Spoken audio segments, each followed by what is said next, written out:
하박국 2장 4절에서부터 14절까지입니다. 하나님을 의지하라. 오늘 우리가 배우게 될 하박국 2장의 말씀은 하박국 선지자의 기도에 대한 하나님의 두 번째 응답을 기록한 내용입니다. 하박국 선지자가 살고 있었던 시대는 매우 혼란스러운 시대였습니다. 그의 조국 유대나라는 지도자에서부터 일반 백성에 이르기까지 도덕적, 윤리적 방탕함이 만연해 있었던 시기였습니다. 하나님의 백성이라고 자부하던 그들이 오히려 믿지 않는 백성들보다 더욱더 타락한 모습을 보였고, 이에 하박국 선지자는 가슴을 치며 하나님께 기도합니다. 하나님, 이 나라와 민족을 악에서 구원하소서. 의인들을 구원해 주옵소서. 하나님은 이런 하박국 선지자의 기도를 들으시고 응답하여 주셨습니다. 그런데 하나님의 기도의 응답의 내용이 하박국 선지자가 생각했던 것과는 너무나도 달랐습니다. 이 민족, 이 나라를 구원해달라고, 새롭게 해달라고 기도했는데 하나님은 바벨론을 징계의 도구로 사용하셔서 부패하고 타락한 남유다 왕국을 멸망시켜 버리겠다고 응답하십니다. 이런 응답에 깜짝 놀란 하박국 선지자는 다시 하나님을 향해서 기도합니다. 하나님, 어찌 이렇게 응답하십니까? 아무리 하나님의 백성들이 타락했어도 멸망시키는 것은 너무한 것이 아닙니까? 무엇보다 바벨론이라는 우상 숭배 국가가 하나님의 백성들을 심판하는 도구로 쓰임 받는다는 것이 너무 심한 것이 아닙니까? 이렇게 하박국 선지자가 하나님께 기도하고 하나님이 이에 대해서 응답하시고 다시 하박국 선지자가 하나님을 향해 기도하는 내용이 우리가 앞서 배운 하박국 선지서 1장의 주요 내용입니다. 우리가 배우는 하박국서 2장은 하박국 선지자가 1장 마지막 부분에 기도했던 부분, 바벨론 나라를 통해 유대 나라를 심판하시는 것은 너무 심한 것이 아닙니까? 그래도 하나님의 백성인데 하나님의 백성을 좀 봐주셔야 하지 않겠습니까? 이러한 기도에 대한 하나님의 응답의 내용이 기록되어 있습니다. 하박국서 2장 전체가 하나님의 응답에 대한 말씀이고, 나중에 배우는 하박국 3장은 하나님의 응답에 대한 하박국 선지자의 기쁨과 감사의 반응이 기록되어 있습니다. 하박국서 1장에서도 그랬듯이 하나님은 하박국 선지자가 원하는 대답이나 응답을 하지 않으시고 하나님이 원하시는 방법대로 응답하십니다. 하박국 선지서를 공부하면서 우리가 주목해서 보아야 할 부분이 바로 이것입니다. 하나님은 인간의 뜻대로 좌지우지 되는 분이 아니라는 것입니다. 하나님은 하나님의 뜻을 관철시키시는 전능자이십니다. 하나님의 백성이 기도하는 이유가 바로 여기에 있습니다. 처음에는 내 뜻을, 내 생각을 하나님께 관철시키기 위해서 기도합니다.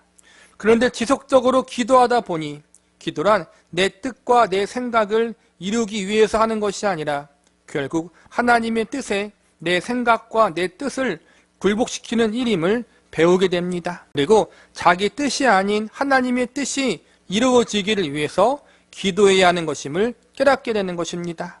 한 발 더 나아가 하나님의 뜻이 가장 선하고 합당하다는 것임을 알게 되고 인정하게 되는 자리에까지 이르게 되는 것입니다. 하박국 선지자가 바로 이러한 과정을 지금 배우고 있습니다. 하박국서 1장에서 하박국 선지자는 자신의 뜻과 생각대로 응답하는 하나님을 찾습니다. 그러다가 하박국서 2장에서 자신의 그러한 태도가 옳지 못함을 깨닫게 됩니다. 그리고 다시 하박국서 3장에서 이르러 하나님의 뜻과 생각이 가장 합당하다는 사실, 그리고 모든 것을 초월하여 하나님 한 분만으로 만족하고 기뻐할 수 있다는 사실을 깨닫게 되고 배우게 된다는 것이 우리가 배울 하박국 선지서의 전체적 내용입니다. 지난 시간에 우리는 하박국 2장 전반부의 말씀을 공부하면서 하나님의 말씀을 통한 응답의 중요성과 하나님이 하시는 말씀들에 대해서 반드시, 지난 시간에 우리는 하박국서 2장 전반부 말씀을 공부하면서 하나님의 말씀을 통한 응답의 중요성과 하나님은 그분이 하신 말씀들에 대해서 반드시 지키고 응하게 하신다는 사실을 배웠습니다. 우리는 이러한 하나님의 일하심과 역사하심을 신뢰하고 하나님 앞에 믿음으로 인생을 살아야 함을 또한 배웠습니다. 오늘도 지난 시간과 동일하게 하나님을 신뢰함으로 믿음으로 살아야 한다는 주제를 다루고자 합니다. 오늘 우리가 배울 말씀의 주요 내용은 바벨론 나라에 대한 심판과 징계에 대한 것입니다. 우리는 바벨론 심판을 통하여 하나님이 하박국 선지자에게 전달하고자 하셨던 교훈과 메시지는 무엇인지, 또한 오늘날 우리들이 어떻게 이 교훈과 메시지를 받아들이고 적용해야 하는지에 대해서 공부해보는 시간을 가져보도록 하겠습니다. 먼저 바벨론 나라의 심판과 징계에 대한 부분을 살펴보겠습니다. 첫 번째로, 하나님이 바벨론 나라의 악행을 다 알고 계신다고 말씀하십니다. 본문 5절을 보시기 바랍니다. 그는 술을 즐기며 거짓되고 교만하여 가만히 있지 아니하고 스울처럼 자기의 욕심을 넓히며, 또 그는 사망 같아서 족한 줄을 모르고 자기에게로 여러 나라를 모으며 여러 백성을 모으나니. 하박국 선지자의 하소연 중 하나는 바벨론 나라와 같은 악한 나라가 이스라엘 백성들을 심판하는 것은 너무나 심하다는 것입니다. 하나님이 바벨론 나라가 어떠한 나라인지, 얼마나 악한 나라인지 모르신가? 라는 의문을 품기도 합니다. 그런데 하나님이 오늘 본문에서 이러한 하박국 선지자의 의문에 대해 하나님이 다 알고 계시다라고 응답하십니다. 5절에 보니까 바벨론 나라가 얼마나 부패하고 타락하고 악한 나라인지 이미 다 아신다고 이야기하십니다. 술을 즐기며 거짓되고 교만하고 욕심 많으며 만족함이 없는 민족임을 하나님이 아신다고 친히 말씀하십니다. 이어지는 본문 6절을 보시기 바랍니다. 그 무리가 다 속담으로 그를 평론하며 조롱하는 시로 그를 풍자하지 않겠느냐. 곧 이르기를 화 있을진저 자기 소유 아닌 것을 모으는 자여 언제까지 이르겠느냐. 볼무로 잡은 것으로 무겁게 짐진 자여. 평론이란 말은 논평 혹은 비평하는 것을 말하는 것입니다. 많은 나라들이 바벨론 제국이 행하는 악행을 보면서 혹독한 대가를 반드시 치르게 될 것이라고 비평하며 그 일이 일어났을 때 바벨론을 조롱하게 될 것이라고 말씀하고 있는 것입니다. 이는 바벨론 제국의 악행에 대한 모습을 하나님이 다 알고 계시며 바벨론에 대한 다른 나라들의 생각까지도 하나님이 지금 다 알고 계심을 말씀해 주고 있는 것입니다. 다시 말하면 하나님이 모르시는 일이 없다는 것입니다. 모든 것을 다 알고 계시고 보고 계시는 전지하신 하나님이 그분의 시선에서 벗어나서 벌어지는 일은 아무것도 없다는 것을 알려주고 있는 것입니다. 하박국 선지자의 불평 중 하나가 무엇입니까? 제일 먼저 이스라엘 나라 가운데 악인들이 득세하고 의인들이 고통당하는 현실이 아니었습니까? 하나님의 백성 이스라엘 민족이 타락하고 부패해가는 모습을 하나님이 모르시는 것은 아닌가? 이러한 문제가 아니었습니까? 그러나 오늘 이 말씀을 통해 하나님께서는 하나님의 시선에서 벗어나 벌어진 일이 없다고 알려주십니다. 이스라엘 백성들의 타락과 부패도 아시고 바벨론이 얼마나 악한 나라인지도 아신다고 말씀하십니다. 하나님이 모든 것을 다 지켜보고 있으며 다 알고 계시다는 것입니다. 성경은 일관되게 하나님의 전지성에 대해서 우리에게 가르치고 있습니다. 예수님은 하나님이 우리의 머리카락까지 다 세신 바 되었다라고 가르치셨고, 시편 기자는 하나님이 우리의 앉고 일어섬도 아시고 생각도 아시며 모든 우리의 행위를 다 알고 계시다라고 선언했습니다. 예레미야 선지자는 우리의 심장과 폐부까지도 다 알고 계신다라고 선포했습니다. 우리의 행위뿐 아니라 우리 생각과 마음의 동기까지도 다 알고 계시다는 것입니다. 다시 말하면 하나님이 모르시는 것이 없다는 것입니다. 하나님이 다 알고 계시다는 것입니다. 모든 것을 다 알고 있다는 말은 우리에게 두 가지 의미로 다가옵니다. 하나는 하나님 앞에 죄를 짓는 사람들은 모든 것을 다 아시고 지켜보시는 하나님이 두려움의 하나님으로 다가온다는 것입니다. 나의 허물과 나의 죄악됨을 다 알고 계시는 하나님이 거북하게 다가오는 것입니다. 또 하나는 하나님의 백성들, 하나님을 사랑하는 자들에게는 나의 모든 것을 다 아시는 하나님이 위로와 격려와 기쁨의 하나님으로 다가오게 되는 것입니다. 나의 아픔과 고통, 나의 한숨과 나의 눈물을 아시는 하나님, 그 하나님이 나의 하나님이시다. 그 하나님을 통해서 위로와 격려를 얻고 용기를 얻을 수 있는 것입니다. 저와 여러분은 과연 모든 것을 다 아시는 하나님이 어떠한 하나님으로 다가오십니까? 두려움과 거북함의 하나님이십니까? 아니면 위로와 격려와 기쁨의 하나님으로 다가오십니까? 하박국 선지자는 모든 것을 다 아시는 하나님이 위로와 격려와 기쁨의 하나님으로 다가왔습니다. 그래서 하박국서 3장에서는 하나님을 향해 기쁨과 감사의 노래를 올려드립니다. 나의 아픔과 고통, 눈물과 한숨을 다 알고 계시는 하나님, 나의 하나님이 다 알고 계시다. 내 마음이 그래서 위로가 됩니다. 용기가 납니다. 힘이 납니다. 이것이 하박국 선지자의 고백이 되는 것입니다. 이 고백이 저와 여러분의 고백이 될 수 있기를 바랍니다. 두 번째로 하나님이 바벨론 나라를 주관하고 계시다고 말씀하십니다. 본문 7절과 8절을 보시기 바랍니다. 너를 억누를 자들이 갑자기 일어나지 않겠느냐? 너를 괴롭힐 자들이 깨어나지 않겠느냐? 내가 그들에게 노략을 당하지 않겠느냐? 내가 여러 나라를 노략하였으므로 그 모든 민족의 남은 자가 너를 노략하리니 이는 내가 사람의 피를 흘렸음이요 또 땅과 성읍과 그 안에 모든 주민에게 강포를 행하였음이니라. 여기서 보니까 다른 나라를 약탈하고 괴롭히던 바벨론 나라가 나중에 자신들도 동일한 약탈과 괴롭힘을 당하게 될 것이라고 말씀하고 있습니다. 뿌린 대로 거둔다는 하나님이 정하신 세상의 질서, 그 법칙이 지금 바벨론 나라에게 적용된다는 것입니다. 그들이 악을 뿌렸으니 결국은 그가 뿌린 대로 악을 거두게 될 것이라고 하나님이 말씀하시는 것입니다. 이어지는 나머지 9절에서부터 13절에서도 재앙을 피하려고 바벨론의 사람들이 노력하지만 결국 하나님의 준엄한 심판을 받게 될 것이라고 선언하십니다. 하박국 선지자의 예언을 듣고 이스라엘 백성들이 가진 의문은 두 가지였을 것입니다. 앞서 내용에서 배웠듯이 이스라엘 나라와 아주 멀리 떨어진 바벨론이 변방에 있는 유다 나라를 침략해 들어올 이유가 없다는 것입니다. 또 하나의 의문은 당시 세계 최강국이었던 바벨론 나라가 과연 멸망당할 수 있느냐 하는 것입니다. 그런데 역사적으로 어떻게 되었습니까? 진짜로 하나님 말씀처럼 이 두 가지가 모두 이루어졌습니다. 바벨론이 유다 왕국을 침략했고 결국 유다 왕국은 멸망당했습니다. 그리고 다시 세월이 흘러 영원할 것만 같았던 바벨론 제국도 페르시아에 의해서 멸망당하고 말았습니다. 하나님이 예언하신 대로 모든 일이 다 역사 속의 사건으로 실제 일어났습니다. 다시 말하면 하나님이 이 모든 일에 대해서 다 알고 계셨다는 것입니다. 그런데 우리가 기억해야 할 것은 하나님이 단순히 알고 계셨다는 차원에서 머물면 안 됩니다. 모든 것을 다 알고 계셨다는 것은 위에서 배운 하나님의 전지하심에 대한 가르침과 일치합니다. 그러나 하나님은 단지 전지하신 하나님으로만 머물지 않으시고 모든 것을 주관하시고 섭리하시는 전능하신 하나님이심을 우리는 알아야 합니다. 본문 12절과 13절을 보시기 바랍니다.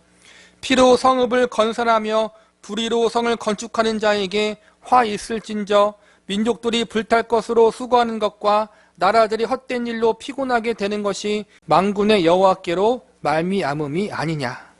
여기서 주목해서 볼 말씀은 13절 마지막에 만군의 여호와께로 말미암음이라는 말씀입니다. 다시 말하면 바벨론 제국을 심판하시는 일을 하나님이 직접 관여하셔서 진행하신다는 것입니다. 하나님은 단순히 세상의 모든 일들을 지켜보시고 역사 속에 일어나는 일들을 방관만 하시는 분이 아니십니다. 하나님은 만군의 하나님, 다시 말하면 온천한 만물의 창조주이시며 그것을 다스리시고 통치하시는 분, 즉 만물의 주인 되시는 하나님이십니다. 예수님은 참새 한 마리도 하나님의 허락하심이 없으면 땅에 떨어지거나 팔리우지 않는다고 말씀하셨습니다. 다시 말하자면 하나님의 허락하심 가운데 세상의 모든 일들이 일어난다는 것입니다. 바벨론이라는 나라에만 해당되는 것이 아니라 온 세계가 하나님의 손 아래에 달려 있습니다. 그분이 온 세계를 주관하고 계십니다. 이러한 사실을 바벨론의 왕이었던 느부갓네살 왕이 직접 선포했습니다. 다니엘서 4장에 보면 느부갓네살 왕이 교만해져서 자신이 하나님과 같이 높아지려고 할 때 하나님이 그를 쳐서 짐승과도 같이 만드셨습니다. 왕의 자리에서 쫓겨나 몇 년 동안 산과 들에서 방황하던 그가 마침내 하나님이 온 세상의 주관자이심을 고백하는 자리에 서게 됩니다. 그러자 하나님께서 그의 총명을 돌려주셔서 왕의 자리로 복귀하게 됩니다. 변방의 작은 나라의 왕이 이렇게 고백했다면 사람들이 비웃었을 것입니다. 그런데 다른 누구가 아니라 당시 세계 최고의 왕 바벨론의 느부갓네살 왕이 하나님이 온 세상의 주인 되심을 고백했다면 누가 이에 반박을 하겠습니까? 저와 여러분은 이 사실을 믿으십니까? 온 세계가 하나님의 손 아래에 있고 저와 여러분의 삶도 하나님의 주권하심 속에 있다는 사실을 믿으십니까? 하나님이 높이기도 하시고 낮추기도 하시고 인간의 생사화복을 주관하시는 분임을 믿으십니까? 그 하나님이 나의 하나님이요 나의 아버지이심을 믿으십니까? 우리가 믿고 섬기는 하나님에 대한 주권과 능력을 인정하는 자리에 설 수 있는 저와 여러분이 되시기를 바랍니다. 마지막으로 오늘 본문을 통해서 하나님의 백성들은 하나님을 신뢰함으로 믿음으로 살아야 함을 알려주고 있습니다. 본문 14절을 보시기 바랍니다. 이는 물이 바다를 덮음같이 여호와의 영광을 인정하는 것이 세상에 가득함이니라. 하박국 선지자의 가장 큰 걱정 중 하나가 만약 하나님의 백성인 유대 민족이 바벨론에 의해서 망해버리면 하나님의 영광을 가리게 되는 것은 아닌가? 바로 이러한 걱정이었습니다. 이에 대해 하나님이 뭐라고 하십니까? 물이 바다 덮음같이 하나님의 영광이 세상에 가득하게 된다고 말씀하십니다. 다시 말하자면 하나님이 직접 하나님 자신의 영광을 회복하고 찾으시겠다는 것입니다. 사람을 통해서가 아니라 하나님 자신이 친히 하나님의 영광을 위해서 일하시겠다는 것입니다. 그러니 하나님의 영광에 관한 것은 하나님께 맡기고 걱정하지 말라는 것입니다. 대신 너가 할 일을 하라는 것입니다. 하박국 선지자가 할 일, 하나님의 백성들이 할 일이 무엇입니까? 그것은 바로 하나님을 계속해서 의지함으로 끝까지 믿음으로 인생을 살아가는 것입니다. 이것이 오늘 말씀의 가장 중요한 주제이자 동시에 하박국서 2장의 핵심 가르침입니다. 본문 4절을 보시기 바랍니다. 보라, 그의 마음은 교만하며 그 속에 정직하지 못하나 의인은 그의 믿음으로 말미암아 살리라. 우리는 위에서 두 가지 사실에 대해서 살펴보았습니다. 하나는 하나님의 전지하심에 대해서, 또 하나는 하나님의 전능하심에 대해서 살펴보았습니다. 하나님의 시선에서 벗어나 일어나는 일, 하나님의 주권에서 벗어나 발생하는 일은 세상에 존재하지 않습니다. 하나님이 하박국 선지자에게 가르치고자 했던 메시지가 바로 이것입니다. 하박국 선지자가 믿고 섬기는 하나님, 그 하나님은 전지전능하신 하나님이요 온 세상의 주인 되신다는 사실을 명심하라는 것입니다. 그렇다면 하나님이 온 세상의 주인이시며 전지전능하신 하나님이라는 사실이 하박국 선지자와 하나님의 백성들에게 어떠한 교훈을 주는 것입니까? 저와 여러분에게 어떠한 의미가 있는 것입니까? 우리가 믿고 섬기는 하나님이 전지전능하신 하나님이니 그 하나님을 믿고 신뢰함으로 하나님 앞에 믿음으로 인생을 살아야 한다는 것을 알려주고 있는 것입니다. 모든 것을 다 알고 계시는 하나님, 지금 하나님의 백성들이 처해 있는 그 상황을 다 알고 계십니다. 그들의 아픔과 고통을 다 보고 계십니다. 그리고 때로는 사랑의 매로 때리기도 하시고 때로는 이해할 수 없는 사건과 사고를 허락하기도 하십니다. 그러나 이 모든 것이 다 전지전능하신 하나님의 계획과 주권 아래 있다는 사실을 우리는 믿어야 합니다. 그리고 결국 이 모든 것을 하나님이 합력하여 하나님의 백성과 자녀들에게 가장 좋은 것으로 바꾸어 주실 것입니다. 우리가 잘 아는 로마서 8장 28절의 말씀처럼 하나님을 사랑하는 자 모든 것을 합력하여 선을 이루신다는 사실을 믿을 수 있어야 한다는 것입니다. 악인들이 득세하고 의인이 고통당하는 이해할 수 없는 이 현실, 하나님이 침묵하시는 것 같고 하나님이 납득할 수 없을 만큼 이상하게 일하시는 것만 같은 이 상황 속에서 다 이해할 수 없지만, 다 납득할 수 없지만 전지전능하신 하나님이 결국 모든 것을 합력하여 선을 이루실 것을 믿는 믿음을 가지고 있는 것이 참으로 중요하다는 뜻입니다. 이 하나님의 일하심을 신뢰함으로 우리가 해야 할 일, 우리에게 주어진 일을 최선을 다해 감당하시기 바랍니다. 우리가 해야 할 일은 특별한 무언가가 아닙니다. 우리가 악인을 심판하고 하나님의 영광을 드러내는 삶을 사는 것도 소중하지만 오늘 하나님이 하시고 싶은 말씀은 그것이 아닙니다. 그 일은 하나님이 하신다는 것입니다. 하나님이 악인을 심판하시고 징계하시고 하나님의 영광을 세상에 드러내는 일을 하실 것입니다. 우리는 전지전능하신 하나님을 바라보며 겸손하고 정직하게 살아가야 합니다. 하나님을 의지하면서 믿음으로 인생을 살아가는 것입니다. 이것이 우리가 해야 할 일인 것입니다. 많은 사람들이 자꾸 큰 일, 위대한 일, 놀라운 일을 감당해야 한다고 소리칩니다. 그러나 가장 먼저 우선순위를 두고 우리가 해야 할 일은 우리에게 주어진 인생을 믿음으로 살아가는 것입니다. 위대한 일, 큰 일, 놀라운 일은 하나님이 하실 것입니다. 하나님이 알아서 하나님의 때에 하실 것입니다. 우리는 그 하나님을 신뢰하면서 불의해 보이는 인생, 덫이 응답되는 인생, 하박국서 1장에서와 마찬가지로 악인이 득세하고 악인이 의인을 괴롭히는 이해할 수 없는 인생 가운데 하나님을 신뢰하며 끝까지 믿음으로 인생을 살아가는 것입니다. 이것이 우리가 하나님 앞에서 감당해야 할 일인 것입니다. 하나님이 작정하신 일, 하나님이 계획하신 일은 하나님이 하실 것입니다. 그러니 우리는 우리가 할 수 있는 일을 해야 합니다. 하나님을 의지하고 신뢰함으로 믿음으로 우리에게 허락된 인생을 살아야 합니다. 우리의 삶 속에서 나의 힘과 능력을 의지하는 것이 아니라 지속적으로 하나님의 은혜를 의지하며 끝까지 그분의 선하심을 의지하며 내게 주어진 하루하루를 믿음으로 살아가야 합니다.